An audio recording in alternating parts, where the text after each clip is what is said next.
these. Well, good morning, Angela, all the way from Chicago. So what is it?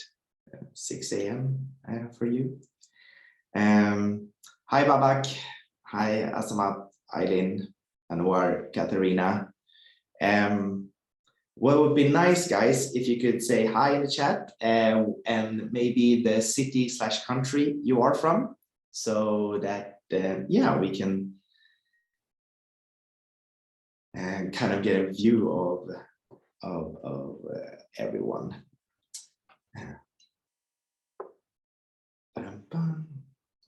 Nobody wants to write in the chat.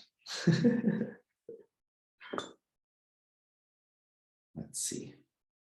I'm just gonna put some water.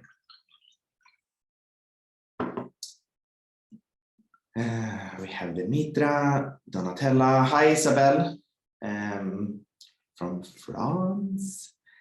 Richard from Canada. Hey, it's also very early in Canada, but nice to have you here. Richard. Hi, Eunice. There we go. Okay, it's in that one, in the Q&A. From Istanbul as well. Great. It was a long time ago I was in Istanbul. Okay, so the Q&A comes there. We'll wait another minute, perhaps. But I'm glad to see some familiar names and some new one. Hi, Vlad from Kazakhstan. We met in Dubai, if I'm not mistaken, did we? Were you there? Or am I just confusing you with somebody? I hope not.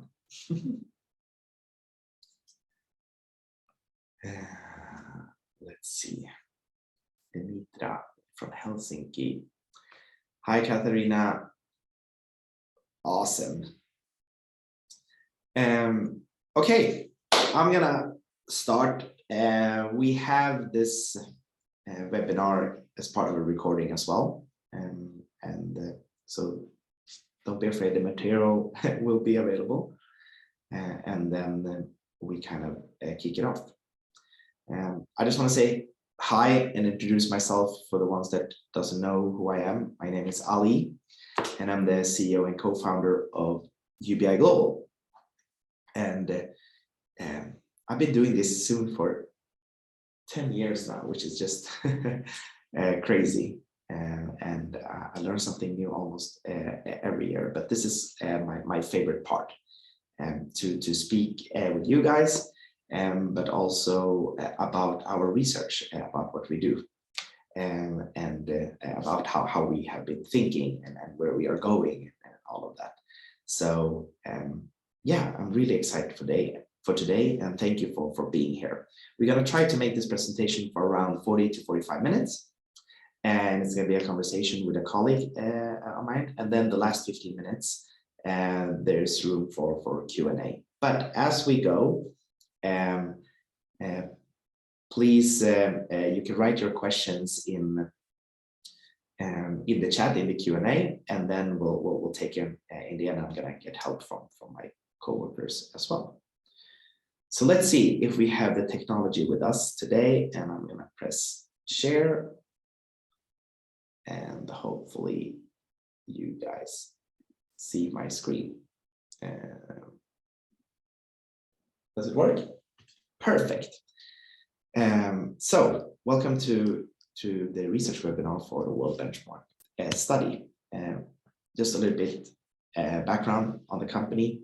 UBI Global, founded in 2013, and we call ourselves an innovation intelligence company and a community. The community consists of incubators and accelerators, and it's around 1,000 of them, representing 100,000 startups in more than 90 countries. What we do is that we conduct a lot of research, and as part of that research, we do studies. And today we're going to talk about the World Benchmark Study.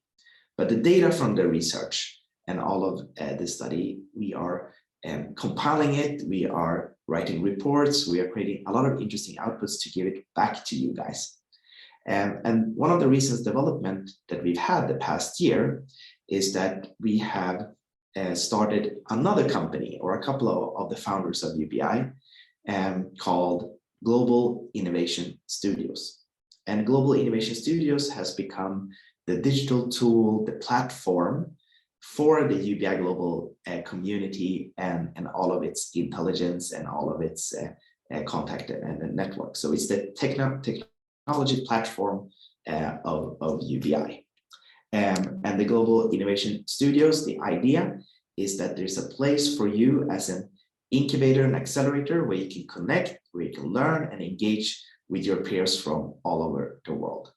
We've also added another element to it, is that we want to use the platform as a window for you, the incubator accelerators, but also for your startups to connect them with corporations. So the main stakeholders of this incubation portal, it's incubators and accelerators and corporations. And when we say corporation, we mean stock listed companies, Fortune 5,000 companies around the world that are looking for innovation to solve their problems. And we are trying, with the knowledge that we have of you guys, to connect you and your startups.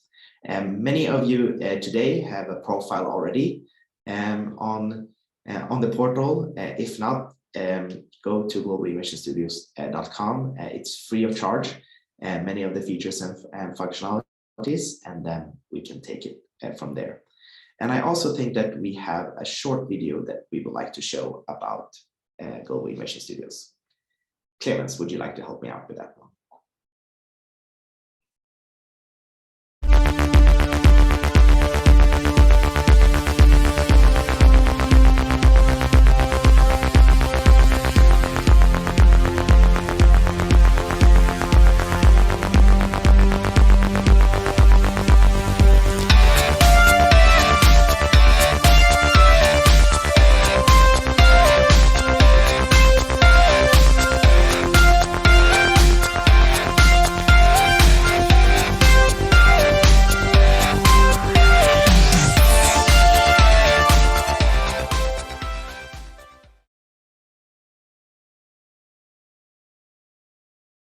Perfect, thank you, Clemens. So let's move on. So that's a little bit background of who we are, what we work with. Let's kind of dig deep into what we are here for today. And it's to talk about the World Benchmark Study and some of the ideas behind it and the research and components. And together with me today to help out, I have Joshua. Hey, Amin. Hi, Josh. I'm gonna look in the camera, but you're actually here, so here like this. So, but just to make it easy. Josh, how long have you been with UBI? So I've been with UBI for I think 3 years now. Yeah. Yes. It feels longer. It feels longer. Yeah. Well, during pandemic, and you've been working with us for a couple of studies that we have. So how many is it now? So I have conducted 3 studies so far. This will be my second World Benchmark study, but I was also involved in the Triumph of Innovation study that we did last year. Yeah, well, we're super happy to have you with us here, Josh.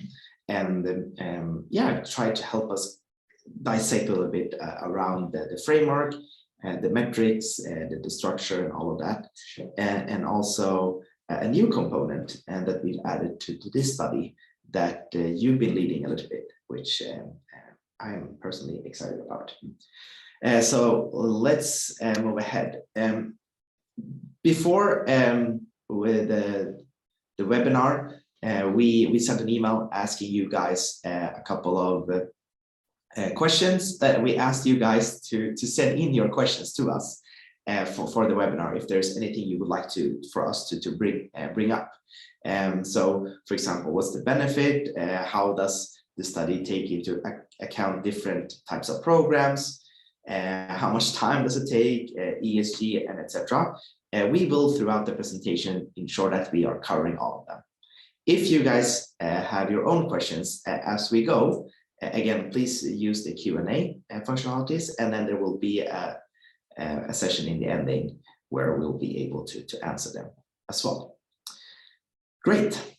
So what is a benchmark study? Let's start at top level. Well, for us, it's a research project that compares participating organizations' performance metrics to those of one or more reference groups. And our participating organizations are incubators and accelerators. What those are, we're going to talk about a little bit later, but it's within that group. And the idea is to identify characteristics and produce recommendations in order to improve your impact and performance.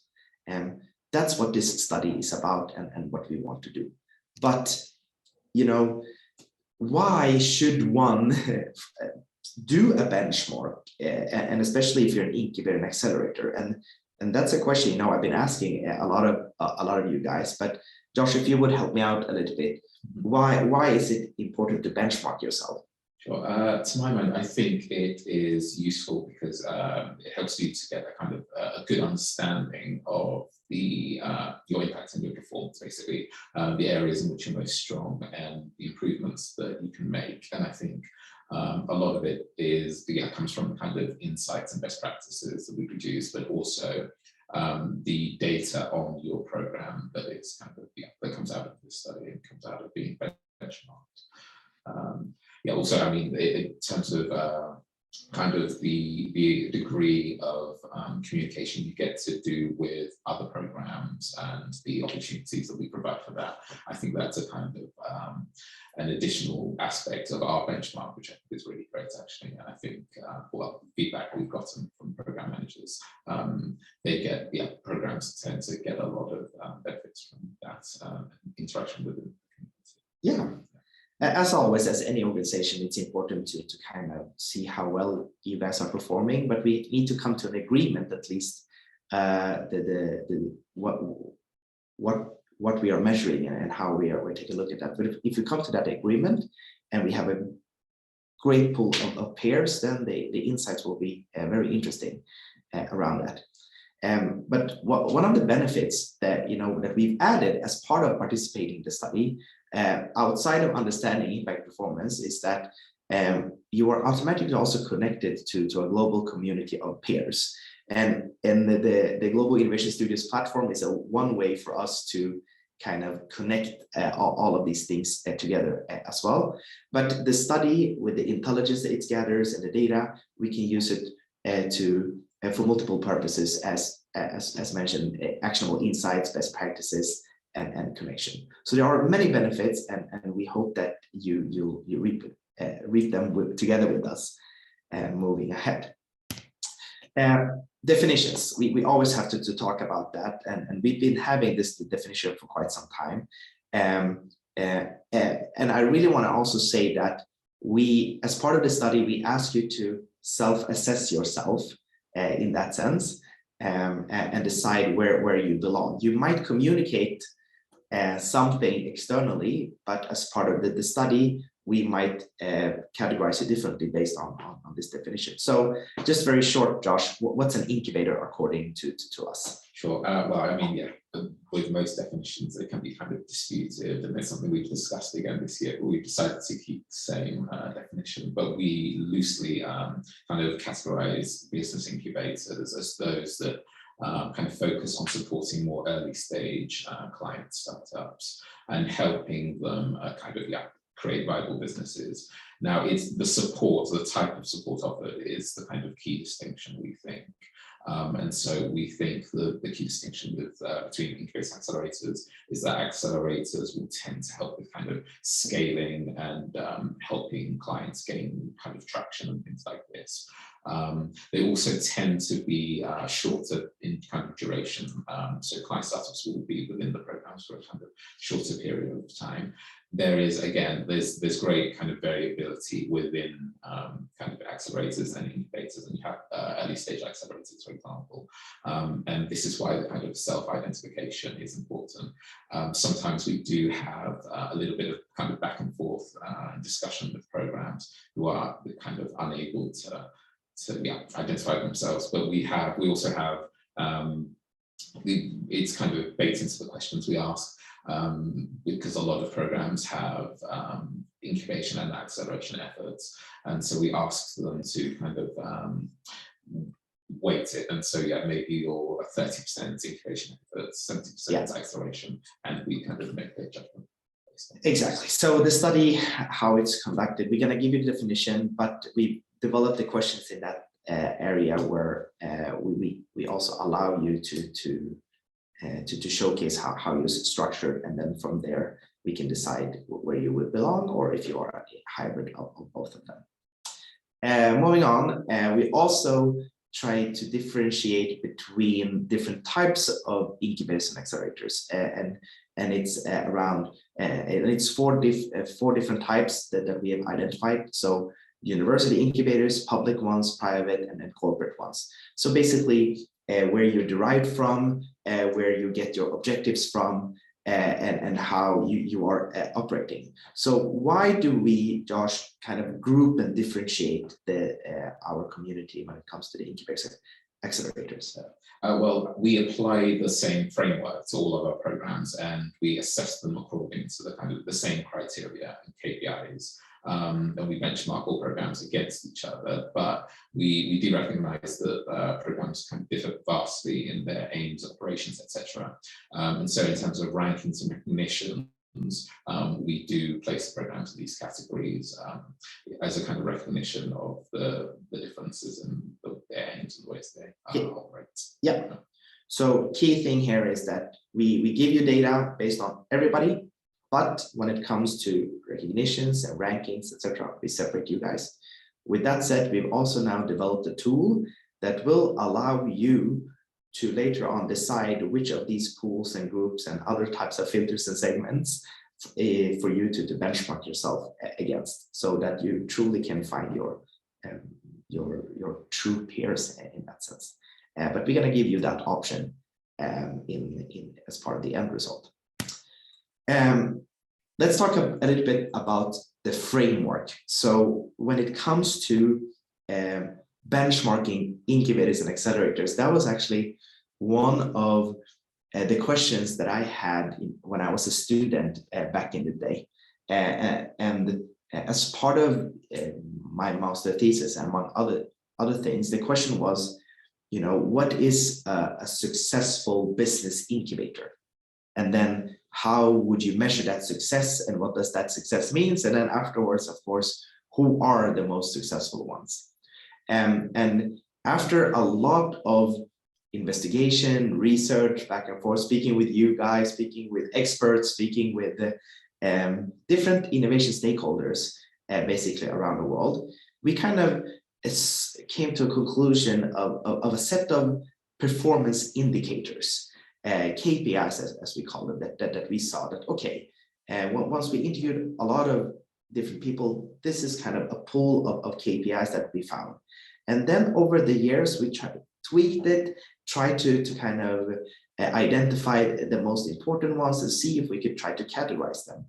And what we found was three main areas that we categorized them, and we like to call them value for ecosystem, value for client startups, and value for program. So the idea is that if you are a high-performing business incubator or accelerator, you create some sort of value for the ecosystem that you are in. So what does value for ecosystem mean? Well, we have divided that into two subcategories called economy enhancement and talent retention. Okay, so which KPIs are within economy enhancement and talent retention?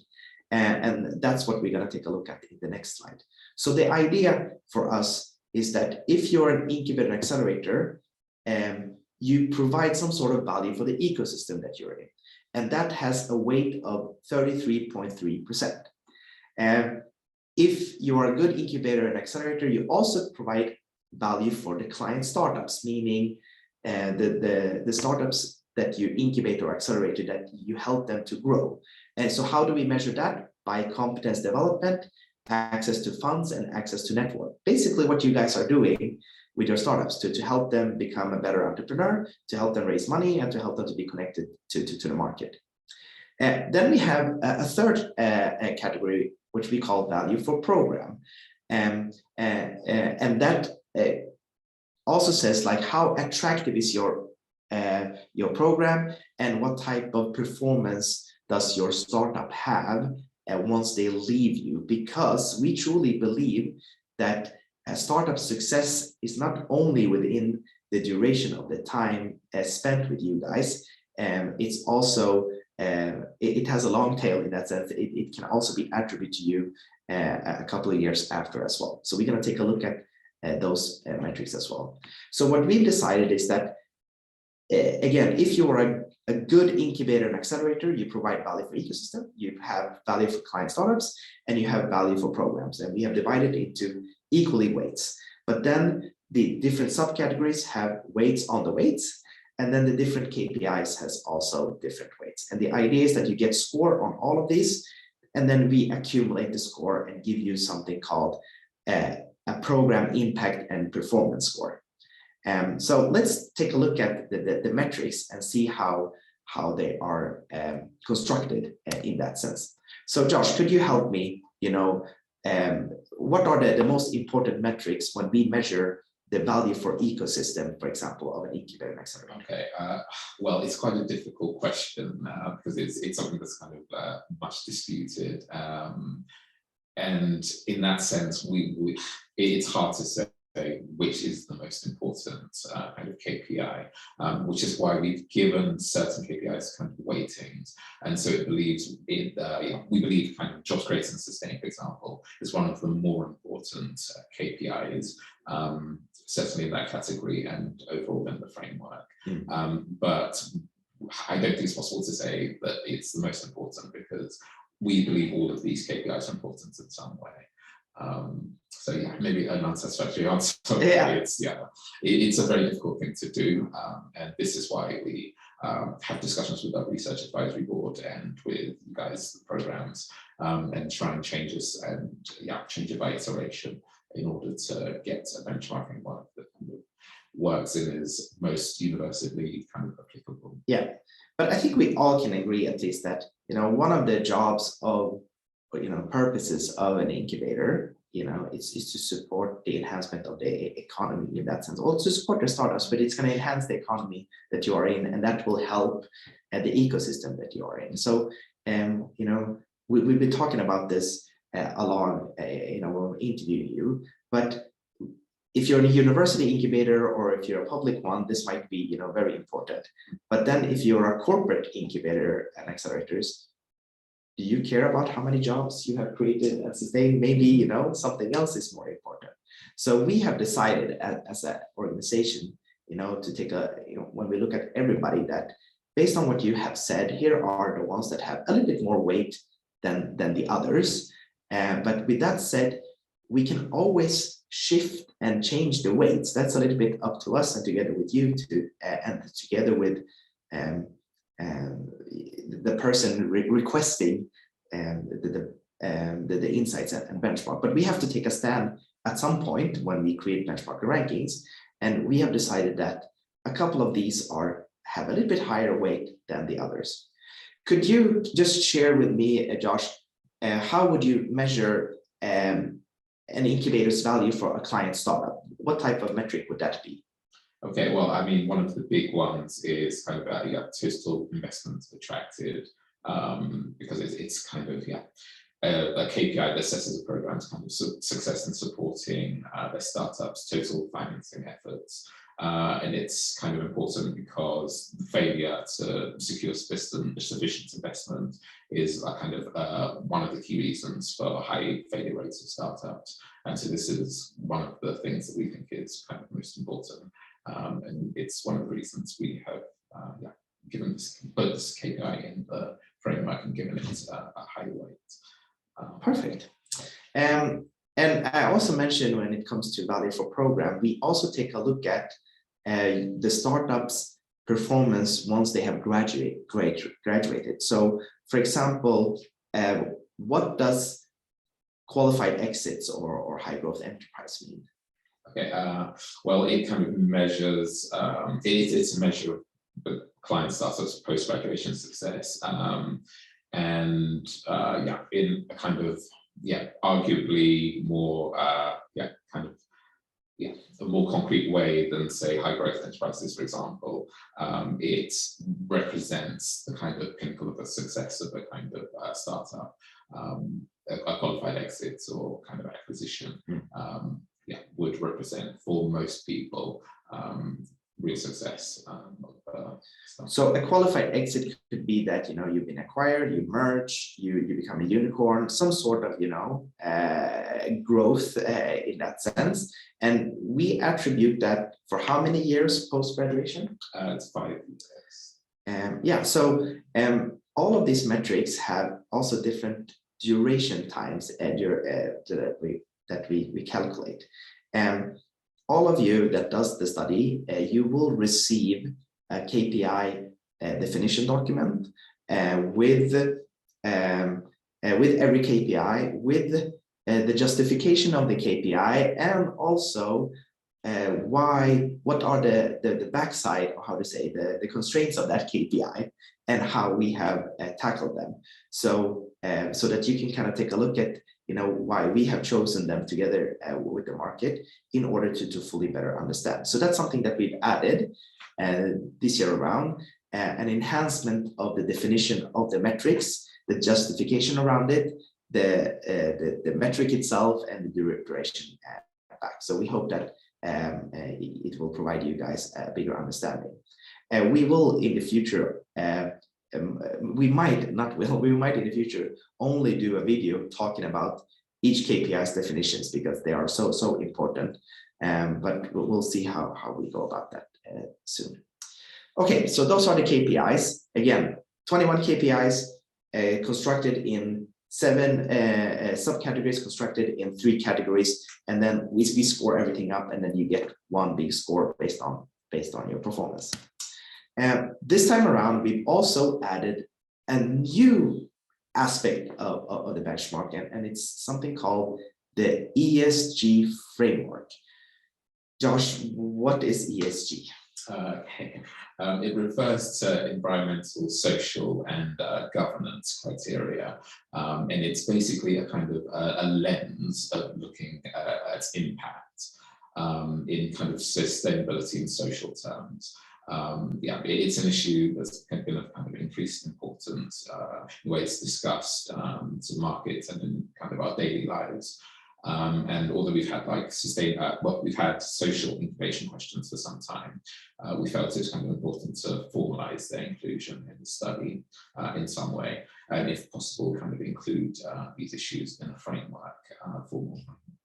And so we have this new ESG framework, and it's kind of designed to mirror the benchmark framework. And so you have ESG for ecosystem, ESG for client startups, and ESG for program, which we've kind of weighted in the same way, that will provide programs with an environmental, social, and governance engagement rating.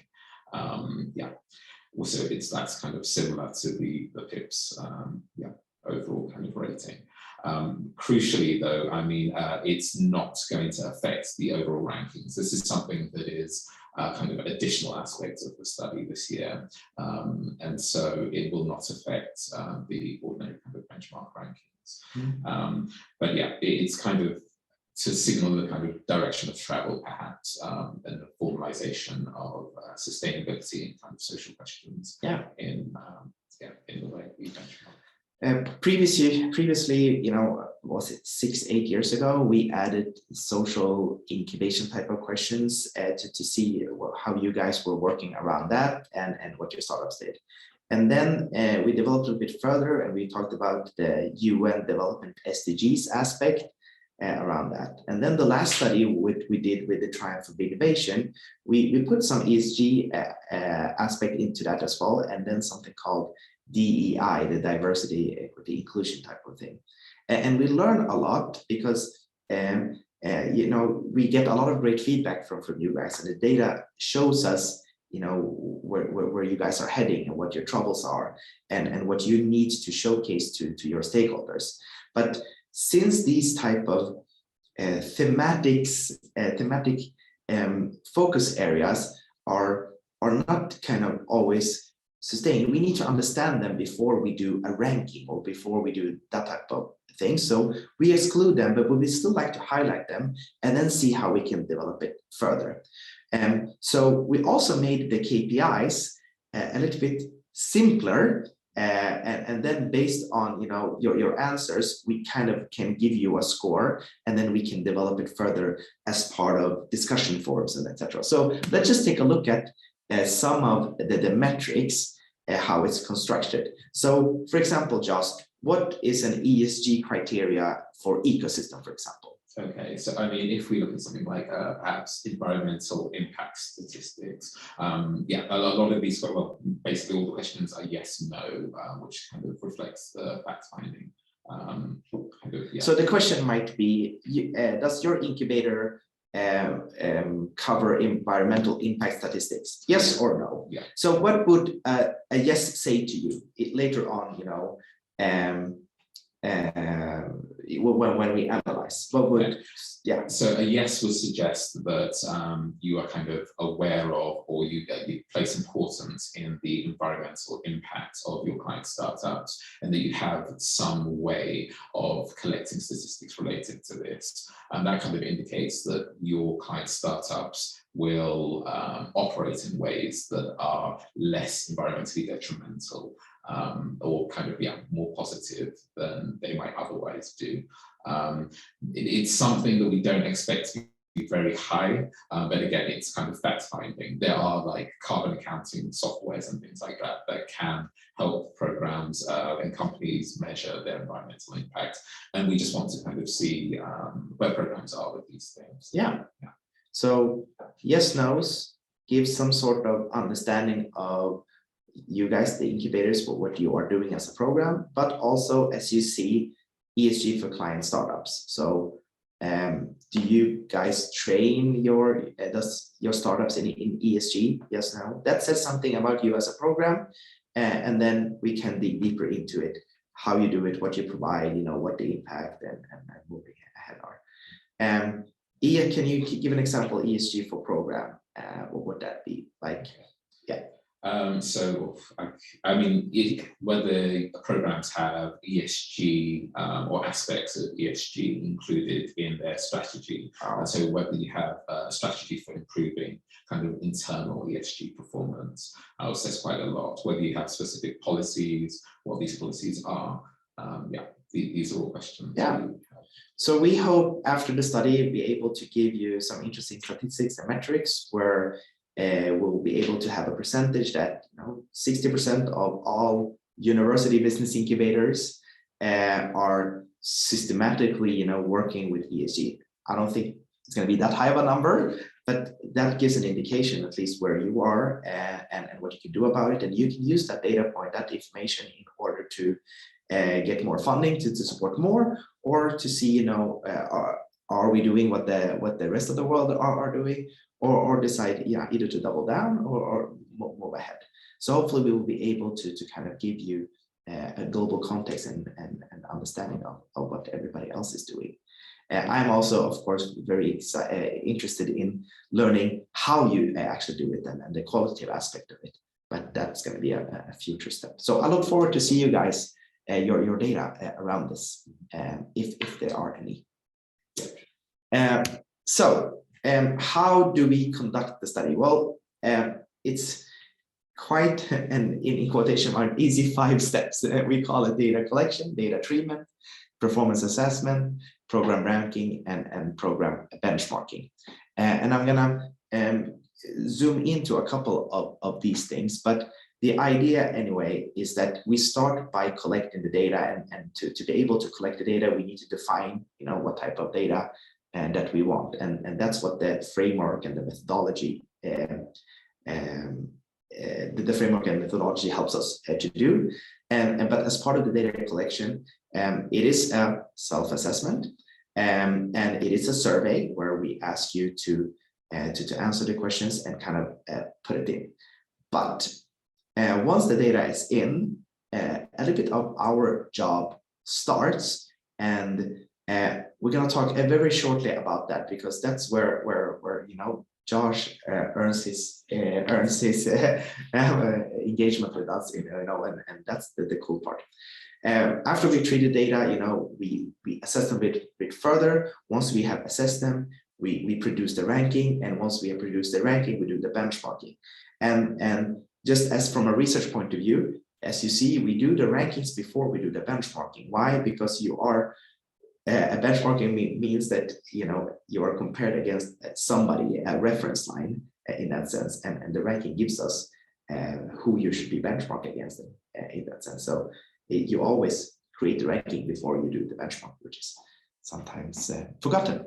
So Josh, when we get the data, how do we treat it? What do we do with it? So I mean, it's the kind of most basic stage, just making sure that all the questions have been answered properly, and so we have a kind of program to flag kind of outliers and things, and we then ask program managers questions about kind of inconsistencies or things we think are anomalous, and so that's a kind of treatment and validation stage. It's just raising red flags and going back to you to kind of verify some of these answers. And this is definitely the kind of most time-consuming stage of the process for you and us, because it's you guys providing us with data and then having to back it up. But it's so crucial that we kind of do this and we do it well. Verifying everything and making sure that everything is valid, because we are kind of unable to do a good data conversion stage with rubbish data, rubbish in, rubbish out. And so it's the kind of most important stage. So then we move on to kind of data conversion and making sure that all the data can be compared, everything is normalized and converted appropriately.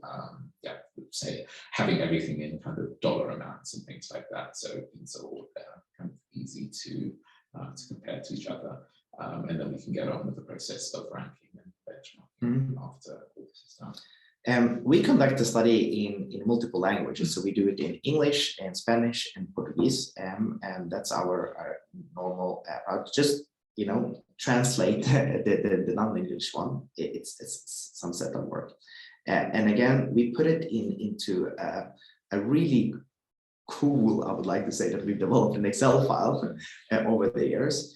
And since we've done a couple of studies now, and since we have a lot of historical data, and we have, more than 1,600 incubators, I believe, throughout the years that have gone through this process, we kind of immediately, the system or the file can kind of detect really fast, some errors. You might have, a comma wrong or a zero too much or something like that, because we know after a while, what the normal should be in a certain sense, and that the system immediately flags, and then we send it back to you.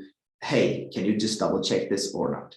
So at least, we add some knowledge from the system wise before we even start working with it.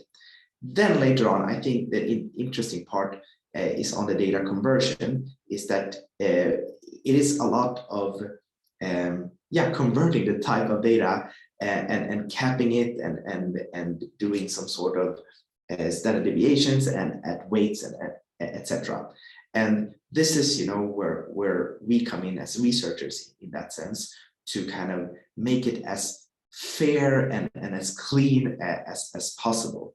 And once we have done that, we compile it and put it into our framework, and to see, does this make sense in that sense, and what happens if we would change the weights based on the hypothesis things that we have.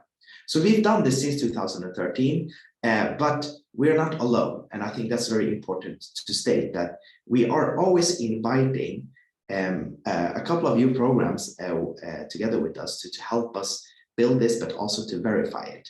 And we have a couple of research partners with us for this study, one of them being Z Squared Partnerships from the UK, the other being Ryerson University and DFZ, and then some other individual experts and researchers that are also helping our team to take a look at it in order to kind of get multiple aspects to it.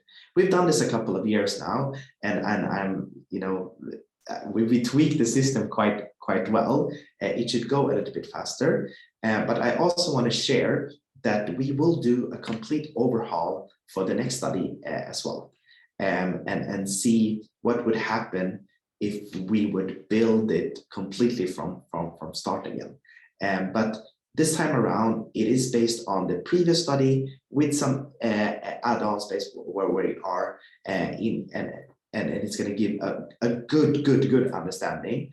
But we are already thinking of future studies, what we could do different, both with the technologies available now that wasn't available 8-10 years ago, but also in terms of importance. But we spend a lot of time here. I really want to emphasize that. And we hope that the end result will show that as well. This is something that we also get a lot of questions about, Josh, is, after the conversion and calculation, how we kind of transfer into the scores. And usually we say 50% of your score is based on impact and 50% is based on performance. What does that mean? So kind of your impact is almost like the kind of raw numbers you produce, so like how much investment have your client startups been able to attract? What are these big kind of outcome numbers? But we also feel that it's very important that the kind of relative efficiency you do these things with is taken into account. So it's not just the largest programs that have the largest absolute numbers that score most highly, because they will also tend to have the biggest budgets. So it's basically how much bang do you get for your buck is also kind of important, and we weigh these two things equally. Perfect. So as an example, we have one incubator with $100,000 in budget and one with $1 million in budget. And one incubator, the $100,000 budget creates, and their startups create 100 jobs, while the one with 1 million creates 500 jobs. Okay, which one of these two are best? Well, if we look at impact, the one that had 1 million in budget created 5 times more jobs. But if we take a look at performance, cost per job or budget per job, the lower one with the lower budget has a higher efficiency. Both of them is relevant, but we give them equally impact on the score. So that's just a way to kind of not,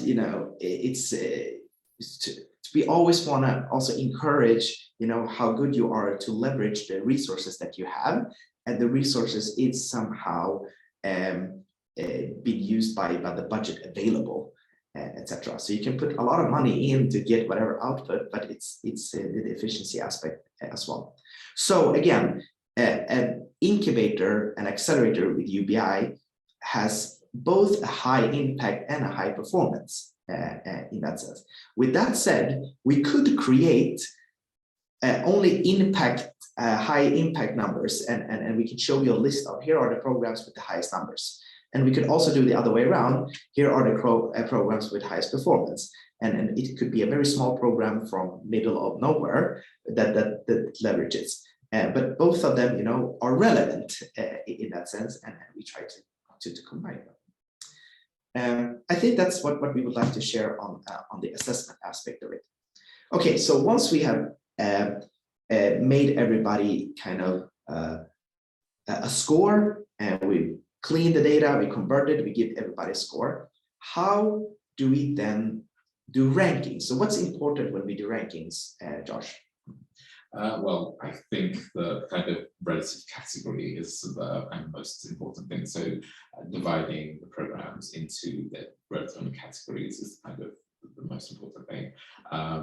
But yeah, I mean, after we've kind of done the data validation kind of required, yeah, kind of categorizing them, and then kind of benchmarking and comparing their scores to one another is the next thing. Yeah, so basically what we're saying is that we will give you the numbers and the metrics and the measurements from every different category, but when it comes to the rankings, we try to group you in your pair, so that when it's a university ranking, it's only university business incubators, and we even differentiate between incubators and accelerators, by the way. So 2 dimensions on that part, and then the 4 program groups. For us to be able to do a ranking, and the ranking means a numbered list, 1, 2, 3, 4, 5, and etc. That type of thing. We need to have minimum 30 programs in order to create a top 5 or top 10 list in that sense. The biggest ranking group that we have, it's the University Business Incubator ranking. Usually it's around 100 programs within that one. And we release a top 25 list, I think, or top 20, something like that. And that's usually the biggest group. But as we have, developed and gone by, we have private business accelerators. We have now corporate coming in, and we'll see how it goes. But what I'm very excited about is, we will give you the opportunity to slice and dice the data yourself later on, to create your own groups in that sense. So you could do that, but officially, when we put our ranking reports and we give recognition, etc., we're gonna pick a certain way, but we're gonna also give you the option to play with this yourself, and that's also a new thing for this time around. We've come, we have almost 15 minutes left, so I just want to share a little bit about the timeline. That tomorrow the study opens, which is super cool. We will send everybody that have signed up all of the questions, all of the definitions, all of this methodology, so that you can take a look at it, and also a link where you can put this in. And then you will have 6 to 8 weeks to submit it. So there's plenty of time to collect all of the data. If you've been with UBI before, you would already, know what is it, 85% of the questions, what it is, and hopefully you're already prepared. But the last one, you might need some time, and we will absolutely give it to you. But around mid-October, that's when we close it, where we cannot, where we don't allow any submissions for this study anymore. We will take November to interview a couple of you and work with the data and verify and all of those things. We will produce everything when it comes to your individual results, and we will deliver those results beginning of January in a different format that you have previously done. By the end of that month, beginning of the next month, we hope to be able to release our normal report. Then there's a conference, we have a ranking announcement there, and we release a report. And at the end, in April, we also would going to share what we call a best practices report. And we're going to do some videos and interactive stuff as well. And the best practices are, of course, of the top ranks programs, so that they kind of share why they are a top ranked program. One thing that is important to know is that since this is the first time we do a study in the fall, for many reasons, we're going to actually ask you to pick your own 12-month period of the data input that you want. So when you do the study, one of the first questions will be the data that you will provide in the rest of the survey. Is that from the calendar year 2021, or is that from July 1st, 2021 until June 30th, 2022? So you get to pick which 12-month period you would like to do the study. And if you want to do both, we're going to allow that as well. And then we can show you the results, and then you later on can pick yourself which of these two you would like to integrate. Just to give you some options in order to work on this. Yeah, I think that's a little bit about the study timeline, what we have, how we are moving, but we hope that the documentation that will come your way tomorrow moving ahead will be very sufficient when it comes to what you need to collect and how everything works. But if there's any questions, you can of course always email research@ubiglobal.com, and we will be able to answer them and support you as we go.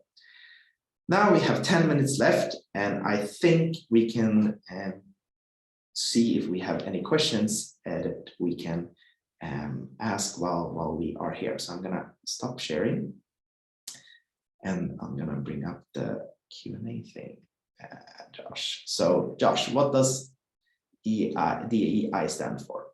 Diversity, equity, and inclusion. It's usually kind of considered separate from ESG, but we thought that actually it covers the kind of more social incubation questions quite well. And so it's kind of a separate concept that we've just included within the social of environmental, social, and governance. Yeah. Cool. Vladimir has an interesting question, and I've had this before as well. And thank you for your question, Vlad. Is, you know, we are a tech focused, you know, program where maybe scaling and user acquisitions and etc., you know, are more important than creating jobs. How will that affect, you know, how do we treat us in comparison to others? Yeah, I mean, it is a tricky one, but I think a lot of programs are kind of in similar kind of situations in different ways, and so although there will be aspects of the framework that may not be as applicable to kind of a tech program, they will maybe score more highly in other areas. And so it should be compensated in other ways. And the fact that there are 21 different KPIs means that these kind of differences in the way programs operate and the kind of sectors they're in are hopefully kind of equalized a little bit. It's a tricky one, but it's still very much worth being benchmarked, because a lot of programs are kind of in a similar situation. This is as good a universal kind of framework as we could kind of come up with. Great. So, Vlad, a good incubator and accelerator isn't the one that creates highest job. That is not what we are saying. What we are saying, a good incubator accelerators provides value for ecosystem, value for its client startups, value for its program, and it's across 21 KPIs.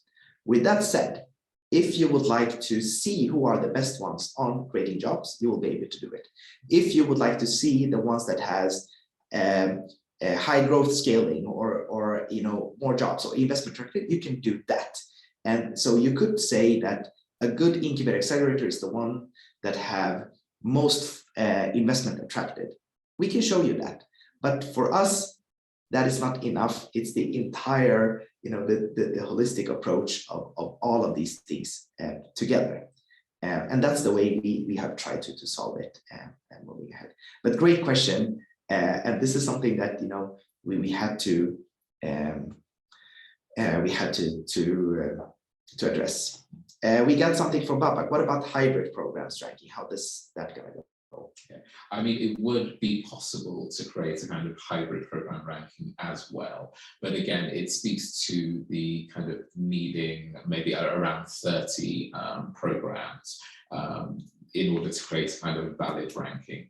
And the fact is that actually, although there are a lot of hybrid programs, rarely are they 50-50. Right. And so usually a decision is made on whether you're kind of more an incubator or more an accelerator, and you're placed in these separate categories, because I think we would find it difficult to create valid rankings for, say, a hybrid university programs. Because there probably wouldn't be enough pure hybrids to create a kind of valid list. I can tell you already, but like, we've never done a hybrid program ranking. We have done, though, a hybrid program pool and recognition and highlighted. And again, we will allow you to create your own index and filter out with the hybrid programs. But usually what happens is that if you're a hybrid program, you most likely are leaning into an incubator and accelerator, most likely, or that's what we have seen. So we ask you actually before, hey, you are going to be recognized. Is it okay if you are in this group or if you're not? And 8 out of 10 times, that is okay. And if it's not okay, then we can remove from that. That's usually how we have gone. But once we have looked at the data, just like Josh said, usually it's never 50-50. It's leaning to one or the other. Ranking is a tricky business, but we are doing our best to do it. But we also know it's important, and we try to be as holistic as possible. But we could go really simple and also say, here are the best incubators, accelerators in the world, and then only use 2 metrics. And those metrics has nothing to do with the budget, can only be how many startups you have exited or something like that, and how many investment attracted, and then that's it. Or how many of them has become unicorn or stock listed, or you can pick one of those metrics and then create a ranking. That is easy, simple in that sense, and it has relevancy too, but we try to have a different approach to kind of see, again, impact and performance, efficiency, and leverage, and many other aspects to it. That's what we believe in, when it comes to understanding and seeing insights and best practices. Great question. It feels like, it doesn't matter every year or every time around that also comes. Anybody else, now that you guys have us on the line? We have one more from Vladimir. Oh, there we go. Will you have other events before? Yeah. So on the event side, I'm going to be a little bit secretive here, but things are happening, quite interesting stuff in the background. And we are also developing together with Global Innovation Studios and some other partners and actors. What I can say is that we will do more events next year, both digital and physical, and together with local and global partners, because that's something that we heard from you guys, that you would like to do.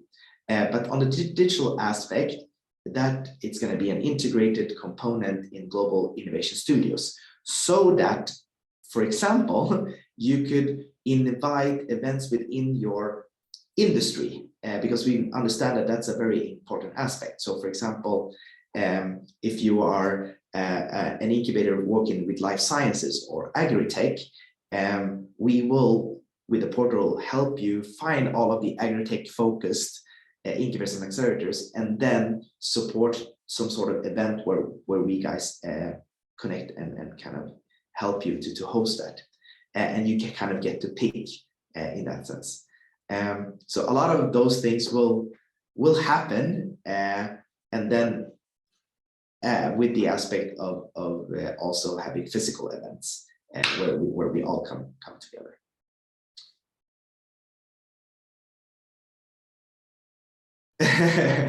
Thank you. Yeah, our Instagram account, we don't use that a lot, but thank you for doing that, for pointing that out. Guys, I think it's the clock is on the hour. Thank you so much for listening to us today. For many of you, I know that this was a little bit repetitive, but sometimes it's good to refresh your minds. And again, the things that we showed today, with more explanation, with more definitions, and that will be sent to all of you. And we hope that you participate. It's free of charge, and that you kind of see the benefits around it. And if there's any questions that you might have, where we can help you understand it better, communicate it better, we're here. You can always email us at research@UBI Global. Josh, anything you would like to end with? No, just reiterate that. Feel free to email us at research@UBI Global. Perfect.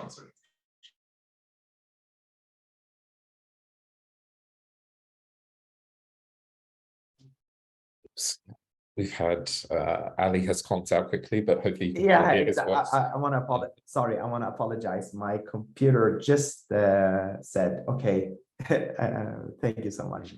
But that was my cue, perhaps, to say goodbye. Perhaps. So I'm going to say thank you guys for listening to us. And then, yeah, check out your inboxes for more information coming tomorrow and on Friday. Yeah, thank you, everyone. Cheers.